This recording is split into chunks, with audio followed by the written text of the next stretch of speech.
আজ 8ই জুন সোমবার জানিয়ে দেব আজকের বাছাই করা 40টি তাজা সংবাদ। খবরের শুরুতেই হেডলাইন্স। যেখানে হাত দিচ্ছি পচা, এবার তো দেখছি ব্রিগেডকে জেল বানাতে হবে, তৃণমূলকে তুলোধরা মুখ্যমন্ত্রীর।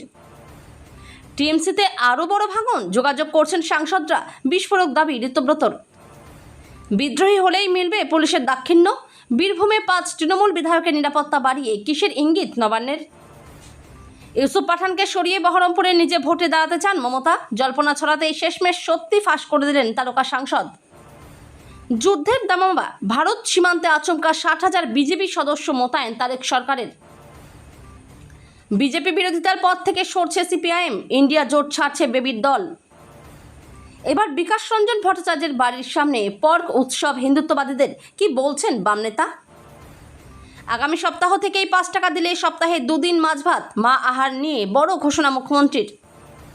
ডেকে নিয়ে গিয়ে নাবালিকাকে আকণ্ঠ মদ্যপান, হোটেলে গণধর্ষণ, প্রশ্নের মুখে নির্যাতিতার বান্ধবীর ভূমিকা। রাজ্য বিজেপিতে বড় রদবদল, শ্রমিক বনসালের বৈঠকে তোলপাড়।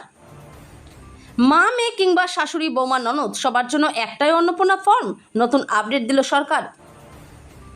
আনোয়ার দাগি খুনি, মৃত্যুকে কাছ থেকে দেখলাম, ডিম ফাটতেই ভীত মদন।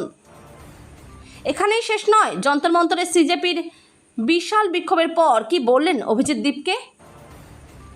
পইতে দেখা যাচ্ছিল তাই গায়ে চাপানো হলো উত্তরীয়, বেধরক মার খেয়ে শ্রীঘরে ডাকাবুকো তৃণমূল নেতা।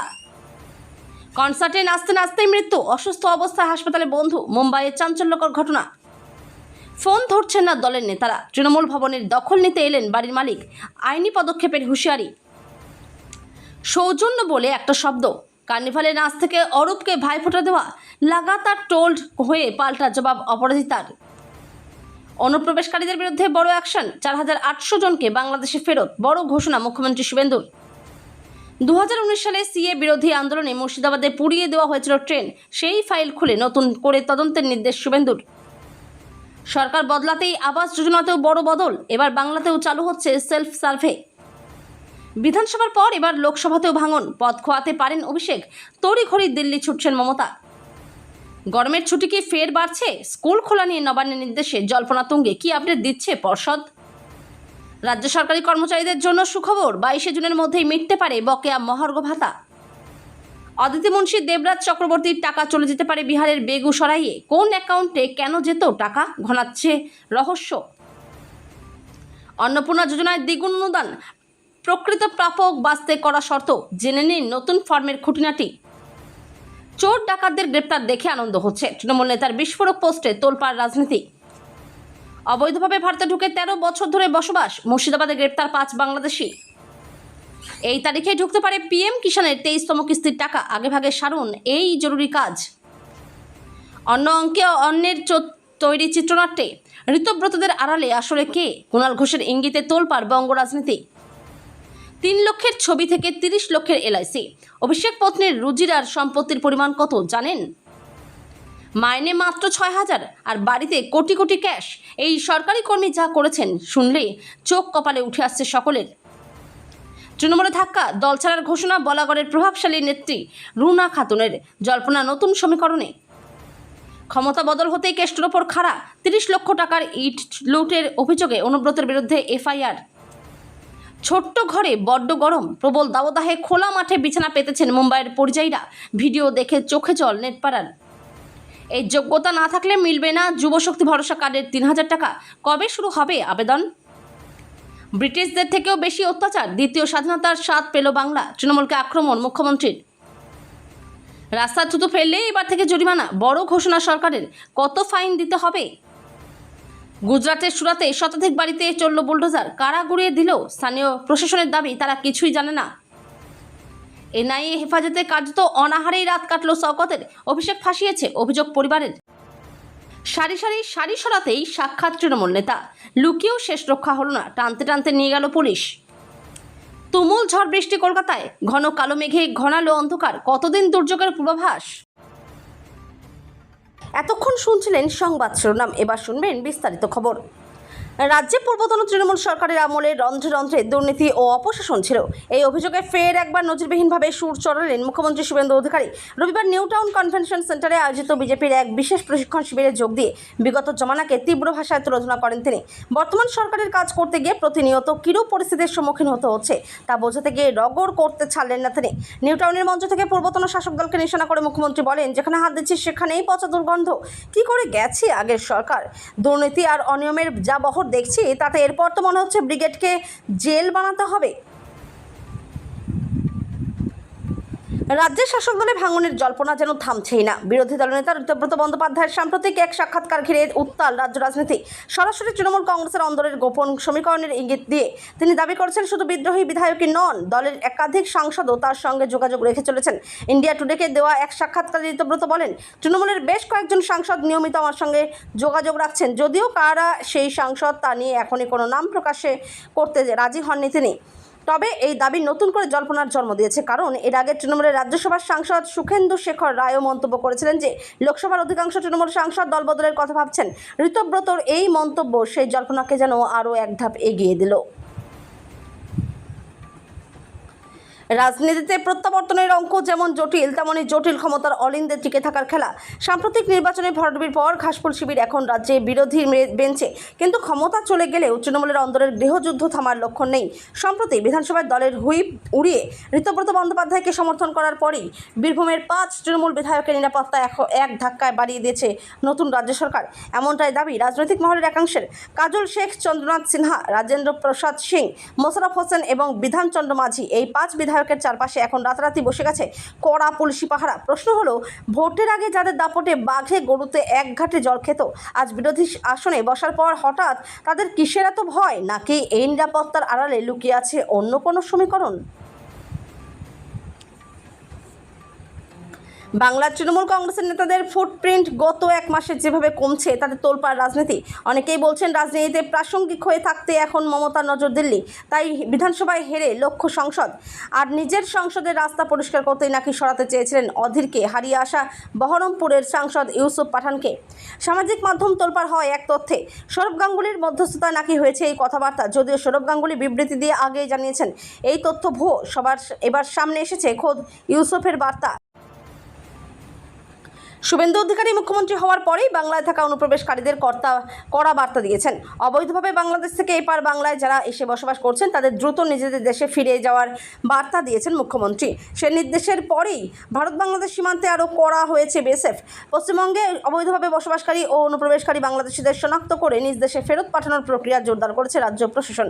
বিভিন্ন জেলায় তৈরি হয়েছে আটক বা হোল্ডিং সেন্টার। এই আবহে সীমান্ত দিয়ে মহিলা ও শিশুসহ বিভিন্ন ব্যক্তিকে বাংলাদেশে ঠেলে পাঠানো ঠেকাতে দেশের 26 জেলার সীমান্তে 60,000 বর্ডার গার্ড বাংলাদেশ সদস্য মোতায়েন করা হয়েছে। তামিলনাড়ুতে বিজয়ের দল টিভিকের সঙ্গে হাত ধরায় গোসা হয়েছে ডিএমকে। সেই কারণে আগামীকাল সোমবার দিল্লিতে কংগ্রেসের ডাকা বিরোধী জোট ইন্ডিয়ার বৈঠকে যোগ দেবে না বলে ঘোষণা করেছিল স্ট্যালিনের দল। এবার কংগ্রেসকে বিধে বৈঠকে যোগ দেওয়ার আগে বেঁকে বসল ইন্ডিয়া জোটের আরও এক শরিক সিপিআইএম। সোমবারের বৈঠকে আদৌ তাদের কোনো প্রতিনিধি যোগ দেবেন কিনা সেই বিষয়ে সন্দেহ রয়েছে। সিপিআইএম চটেছে কংগ্রেসের আচরণে। কেন্দ্রের এনডিএ সরকার যেভাবে কেরলের মুখ্যমন্ত্রী পিনারাই বিজয়নের বাড়িতে ইডি পাঠিয়ে হেনস্থা করেছে, তার বিরুদ্ধে কোনো প্রতিবাদ করেনি হাত শিবির। উল্টে কেরলে বিধানসভার ভোটের প্রচারে গিয়ে বিজেপি ও প্রাক্তন মুখ্যমন্ত্রী পিনারাই বিজয়নের আঁতাত রয়েছে বলে অভিযোগ করেছিলেন রাহুল গান্ধী। দেশজুড়ে ধর্মীয় অসহিষ্ণুতার প্রতিবাদে ধর্মতলার বুকে দাঁড়িয়ে গোমাংস খেয়েছিলেন বাম নেতা তথা আইনজীবী বিকাশ রঞ্জন ভট্টাচার্য। তা নিয়ে বহুবার হিন্দুদের কটাক্ষের শিকারও হয়েছেন তিনি। সম্প্রতি সোশ্যাল মিডিয়ায় ভাইরাল একটি ভিডিওতে দেখা যাচ্ছে বিকাশের বাড়ির সামনে রীতিমতো শুয়োর উৎসবে সামিল হিন্দুত্ববাদীরা। এবার এই ইস্যুতে মুখ খোলেন বিকাশ রঞ্জন ভট্টাচার্য। বিবেকানন্দকে স্মরণ করে বুঝিয়ে দিলেন নিজের অবস্থানে তিনি অনড়। বছর 10 আগে ধর্মতলায় দাঁড়িয়ে গোমাংস খেয়েছিলেন বিকাশ রঞ্জন ভট্টাচার্য। উদ্দেশ্য ছিল ধর্মীয় অসহিষ্ণুতার বিরুদ্ধে বার্তা দেওয়া। সেই ঘটনা হিন্দুদের একাংশের মনে যে বিরূপ প্রতিক্রিয়া সৃষ্টি করেছিল তা বলার অপেক্ষা রাখে না। হিন্দুত্ববাদীরা তার বিরুদ্ধে সোচ্চার হয়েছেন বহুবার। সম্প্রতি সোশ্যাল মিডিয়ায় ভাইরাল হয়েছে একটি ভিডিও। আগামী সপ্তাহ থেকে সপ্তাহে 2 দিন করে মাছ পাবেন মানুষ। মা আহারের সরকারি উদ্যোগে 5 টাকার বিনিময়ে এই সুবিধা পাওয়া যাবে। কনভেনশন সেন্টারে ঘোষণা করেন রাজ্যের মুখ্যমন্ত্রী শুভেন্দু অধিকারী। বিরোধীদের কটাক্ষ করে মুখ্যমন্ত্রী বলেন, ওরা বলেছিল মাছ খাওয়া যাবে না, বিজেপি এলে আগামী সপ্তাহ থেকে 2 দিন মাছ পাবে মানুষ মা আহারে 5 টাকার বিনিময়ে। সেই সঙ্গে আরও জানান, কেন্দ্রীয় মন্ত্রীরা সকলে ফোন করছেন, বলছেন প্রধানমন্ত্রীর আদেশ নির্দেশ আছে, বাংলাকে দাঁড় করাতে হবে। যারা আসতে পারছেন না তারা ভার্চুয়ালি মিটিং করে সিদ্ধান্ত হচ্ছে। নলেই জল প্রধানমন্ত্রীর প্রকল্প এ রাজ্যে চালু হবে। 39,000 কোটি টাকার প্রকল্প চালু হবে। ফের বাংলায় লালসার শিকার নাবালিকা। এবার ঘটনাস্থল পশ্চিম বর্ধমানের দুর্গাপুর। অভিযোগ, বাড়ি থেকে ডেকে নিয়ে গিয়ে নাবালিকাকে 3 যুবকের হাতে তুলে দেয় তারই এক বান্ধবী। গাড়িতে ওষুধ মেশানো মদ খাওয়ানো হয় তাকে, তারপর হোটেলে নিয়ে গিয়ে 3 যুবক তাকে ধর্ষণ করে বলে অভিযোগ। বর্তমানে হাসপাতালে চিকিৎসাধীন নির্যাতিতা। পরিবারের অভিযোগের ভিত্তিতে 3 অভিযুক্তকে গ্রেপ্তার করেছে পুলিশ। দুর্গাপুরের বুদবুদ থানা এলাকার বাসিন্দা ওই নাবালিকা 8ম শ্রেণীর ছাত্রী। জানা গিয়েছে, এক বান্ধবী তাকে বাড়ি থেকে ডেকে নিয়ে যায়, সেই নাকি বান্ধবীকে 3 যুবকের হাতে তুলে দেয়। গাড়ির ভিতরে জোর করে আকণ্ঠ মদ্যপান করানো হয় নাবালিকাকে, নির্যাতিতার বাবার অভিযোগ। এরপর নাবালিকাকে দুর্গাপুরের সিটি সেন্টারের কবিগুরু এলাকার একটি হোটেলে নিয়ে যাওয়া হয়। খুব শীঘ্রই রাজ্য বিজেপির সাংগঠনিক স্তরে বড়সড় পরিবর্তনের প্রস্তুতি শুরু করেছে দলের শীর্ষ নেতৃত্ব। রাজ্যে মন্ত্রিসভার সম্প্রসারণের পর একাধিক গুরুত্বপূর্ণ নেতা প্রশাসনিক দায়িত্বে যুক্ত হওয়ায় সংগঠনের দৈনন্দিন কার্যক্রমে গতি বজায় রাখতে নতুন মুখ আনার সিদ্ধান্ত নেওয়া হয়েছে। আগামী কয়েক সপ্তাহের মধ্যে এই নতুন সাংগঠনিক কাঠামো ঘোষণা করা হবে বলে দলীয় সূত্রে জানা গেছে। সাংগঠনিক পুনর্গঠনের রূপরেখা চূড়ান্ত করতে রাজ্য বিজেপির সভাপতি শ্রমিক ভট্টাচার্য দিল্লিতে কেন্দ্রীয় নেতৃত্বের সঙ্গে ধারাবাহিক বৈঠক করেছেন। শুক্রবার রাতে পশ্চিমবঙ্গের দায়িত্বপ্রাপ্ত নেতা সুনীল বনসালের সঙ্গে তার দীর্ঘ আলোচনার পর জেলা থেকে রাজ্য স্তর পর্যন্ত গুরুত্বপূর্ণ পদে নতুন নেতৃত্ব আনার বিষয়ে নীতিগত সম্মতি মিলেছে। মূলত সরকার ও সংগঠনের মধ্যে ভারসাম্য বজায় রাখতে এবং পুরনো অভিজ্ঞ নেতারা সরকারি কাজে ব্যস্ত হয়ে পড়ায় এই রদবদল আনা হচ্ছে। 90 দিন করা যাবে ফর্ম ফিল আপ। গোটা রাজ্যেই পুরোদমে চলছে অন্নপূর্ণা যোজনার form fill up. Offline online 2 পর্যায়ে চলছে কাজ। ইতিমধ্যে লক্ষ লক্ষ মহিলার অ্যাকাউন্টে মাসিক 3,000 টাকা ঢুকতেও শুরু করেছে। 3 জুনের পরিসংখ্যান বলছে, সেদিন পর্যন্ত 28 লক্ষের বেশি মহিলার অ্যাকাউন্টে টাকা ঢুকে গিয়েছে। এরই মধ্যে অন্নপূর্ণা যোজনার ফর্ম নিয়ে বড় আপডেট দিলেন পুর ও নগর উন্নয়ন মন্ত্রী অগ্নিমিত্রা পাল। এদিন উত্তরকন্যায় সাংবাদিক বৈঠক করেন অগ্নিমিত্রা। সেখানে তিনি অন্নপূর্ণা যোজনার ফর্ম যাতে কম না পড়ে সে বিষয়ে সতর্ক করেন। স্পষ্ট বলেন, অন্নপূর্ণা যোজনার ফর্ম যাতে কম না হয় সেটা সরকার দেখছে। একটা পরিবারে একটাই ফর্ম যাবে, এরপরেই তার সংযোজন। প্রত্যেক মহিলাকে আলাদা ফর্ম নিতে হবে না, কারণ ওই ফর্মের মধ্যে একাধিক অ্যাকাউন্ট দেওয়ার জায়গা রয়েছে। এবার মদন মিত্রের গাড়িতে পড়ল ডিম। কামারহাটির তৃণমূল বিধায়কের গাড়ি ঘিরে চলল বিক্ষোভ। ইতিমধ্যেই ভাইরাল বিক্ষোভের সেই ভিডিও। গাড়িতে মদন মিত্র ছিলেন না বলে ফেসবুক লাইভ করে তিনি নিজেই জানিয়েছেন। ঘটনায় এক বিজেপি কর্মীর দিকে আঙুল তুলেছেন মদন। আনোয়ার খান নামে ওই বিজেপি কর্মী আগে তৃণমূল করতেন, এমনটাই দাবি তার। ফেসবুক লাইভে এসে তার বিরুদ্ধে একগুচ্ছ অভিযোগ এনেছেন মদন। তার সাফ কথা, কামারহাটির সব থেকে বড় খুনি আনোয়ার। আগে আমাদের সঙ্গেও মিশত, কিন্তু ও যখন যেমন তখন তেমনই হয়ে যেত। সোজা কথা, একদা তৃণমূলই মদনকে আজ প্রাণে মারার চেষ্টা করেছে বলে অভিযোগ করছেন। মদনের দাবি তারা আজ বিজেপি হয়েছে। ফেসবুক লাইভে পুলিশি নিষ্ক্রিয়তা নিয়েও সুর চড়িয়েছেন তিনি। গুলি চলেছে বলেও অভিযোগ করছেন, তবে প্রমাণ নেই সেটাও বলছেন। দিল্লির যন্তর মন্তরে বিক্ষোভ দেখালো ককরোচ জনতা পার্টি। শিক্ষা ব্যবস্থায় অনিয়মের অভিযোগে তারা সরব হয়েছে। তাদের প্রধান দাবি, কেন্দ্রীয় শিক্ষামন্ত্রী ধর্মেন্দ্র প্রধানকে পদত্যাগ করতে হবে। সরকারকেও তাকে বরখাস্ত করার দাবি জানিয়েছে তারা। বিক্ষোভকারীরা সরকারকে 7 দিনের করার সময়সীমা দিয়েছে। বেঁধে দেওয়া সময়ের মধ্যে দাবি পূরণ না হলে আন্দোলন দেশ জুড়ে ছড়ানোর হুঁশিয়ারি বিজেপির। বেঁধে দেওয়া সময়ের মধ্যে দাবি পূরণ না হলে আন্দোলন দেশ জুড়ে ছড়ানোর হুঁশিয়ারি সিজেপি প্রতিষ্ঠাতা অভিজিৎ দীপকে শনিবারের এই বিক্ষোভের নেতৃত্ব দেন। তিনি বলেন, দেশের যুব সমাজ এখন আর ভয় পায় না। শনিবারের বিক্ষোভের পর লড়াই শেষ হয়নি বলে জানান তিনি। দলীয় মুখপাত্র আশুতোষ রাঙ্কাও একই বার্তা দিয়েছেন। 7 দিনের মধ্যে ব্যবস্থা না নিলে তারা পথে নামবেন। তার মতে, শিক্ষা ব্যবস্থায় বড় পরিবর্তনের সময় এসেছে।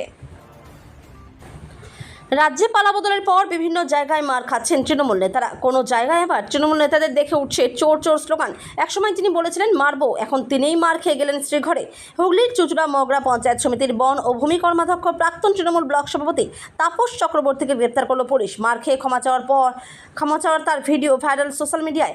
গত 19শে জানুয়ারি মগরা বিডিও অফিসে এসআইআরের কাজ চলার সময় বিজেপি কর্মীদের মারধর, প্রাণনাশের হুমকি দেওয়া হয়, এমনই অভিযোগ উঠেছে তার বিরুদ্ধে। বিজেপির হুগলি সাংগঠনিক জেলা সম্পাদক সন্দীপ সাধুকাকে তাড়া করতে মারতে দেখা যায়। পরে 5 লাখ টাকা তোলা চেয়ে প্রাণে মারার হুমকি দেওয়া হয় বলে অভিযোগ। সন্দীপ মগরা থানায় অভিযোগ করেন। জমকালো মিউজিক কনসার্টে গিয়ে ছন্দপতন, মদ্যপানের পর এনার্জি ড্রিঙ্কস পান করার জেরে এক যুবকের মর্মান্তিক মৃত্যুর ঘটনায় চাঞ্চল্য ছড়িয়েছে মুম্বাইয়ে। একই সঙ্গে গুরুতর অসুস্থ অবস্থায় হাসপাতালে মৃত্যুর সাথে পাঞ্জা লড়ছেন ওই যুবকের বান্ধবী। এই ঘটনাটি প্রকাশ্যে আসতেই কনসার্ট এবং পার্টি সংস্কৃতির নিরাপত্তা নিয়ে নতুন করে প্রশ্ন উঠতে শুরু করেছে। পুলিশ সূত্রে খবর, শনিবার রাতে মুম্বাইয়ের একটি জনপ্রিয় মিউজিক কনসার্টে যোগ দিতে গিয়েছিলেন ওই যুগল। প্রত্যক্ষদর্শীরা জানিয়েছেন, অনুষ্ঠান চলাকালীন তারা দুজনেই মদ্যপান করেছিলেন। এরপর শরীরে উদ্দীপনা বাড়াতে অতিরিক্ত পরিমাণে এনার্জি ড্রিঙ্কস পান করেন বলে প্রাথমিক তদন্তে জানা গেছে। কনসার্টের তীব্র আওয়াজ এবং উত্তেজনার মধ্যেই হঠাৎ অসুস্থ হয়ে পড়েন ওই যুবক। মালিকানা বুঝে নিতে গিয়েছিলেন, কিন্তু তৃণমূল ভবনে গিয়ে হতাশ হয়েই ফিরতে হলো বাড়ির আসল মালিক মন্টু সাহাকে। কারণ তৃণমূল ভবনে গেলেও কারোই দেখা পেলেন না ও মন্টুবাবু। বাইপাস লাগোয়া মেট্রোপলিটনের যে বহুতল ভাড়া নিয়ে তৃণমূল ভবন তৈরি করা হয়েছিল, সেটির মালিক কলকাতার নাম করা ডেকোরেটরস ব্যবসায়ী মন্টু সাহা। এদিন নিজের ছেলেকে নিয়ে মেট্রোপলিটনের ওই বাড়িতে যান মন্টু সাহা। উদ্দেশ্য ছিল বাড়ি ফেরত নেওয়া নিয়ে তৃণমূল নেতৃত্বের সঙ্গে কথা বলা। যদিও এদিন তৃণমূল ভবনে কেউ ছিলেনই না, ফলে বাড়ির দারোয়ানদের সঙ্গে কথা বলেই ফিরে আসতে হয় মন্টুবাবু এবং তার ছেলেকে। ঘনিষ্ঠ মহলে মন্টুবাবু অভিযোগ করেছেন, তৃণমূলের কেউই তার ফোন ধরছেন না, তাই বাধ্য হয়ে তাকে এদিন তৃণমূল ভবনে আসতে হয়েছিল। কিন্তু সেখান থেকেও হতাশ হয়েই ফিরতে হয় তাদের। তৃণমূলের পক্ষ থেকে কারো দেখা না পেয়ে বাড়ি ছাড়ার কথা জানিয়ে তৃণমূল নেতৃত্বের উদ্দেশ্যে একটি চিঠি দেওয়ার কথা ভেবেছেন বাড়ির মালিক মন্টু সাহা। সম্প্রতি তোলাবাজি এবং শ্লীলতাহানির অভিযোগে গ্রেপ্তার হয়েছেন ফেডারেশনের সর্বেসর্বা স্বরূপ বিশ্বাস।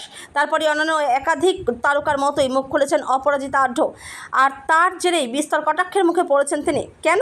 কয়েক বছর আগে তাকে অরূপ বিশ্বাসের ভাইফোঁটার অনুষ্ঠানে অংশ নিতে দেখা গিয়েছিল। শুধু তাই নয়, কার্নিভালেও নাচতেন তিনি তার দল নিয়ে। এবার লাগাতার কটাক্ষ সইতে পাল্টা জবাবে কী বললেন অভিনেত্রী? ট্রোলারদের উদ্দেশ্যে করা জবাব দিয়ে অপরাজিতা বলেন, কিছু কিছু শব্দ আমাদের জীবন থেকে হারিয়ে গিয়েছে। সেই শব্দের সঙ্গে যুক্ত অনুভূতি আমরা ভুলতে বসেছি। বেশ কিছু মানুষ আবার সেই শব্দগুলোর সঙ্গে পরিচিত নন, আর সেই অনুভূতিগুলোর সঙ্গেও পরিচিত নন। যেমন সৌজন্য, এই শব্দটা আসলে কি সেটা বোধহয় অনেকে বোঝেন না। সৌজন্য কারো প্রতি সম্মান দেখানো।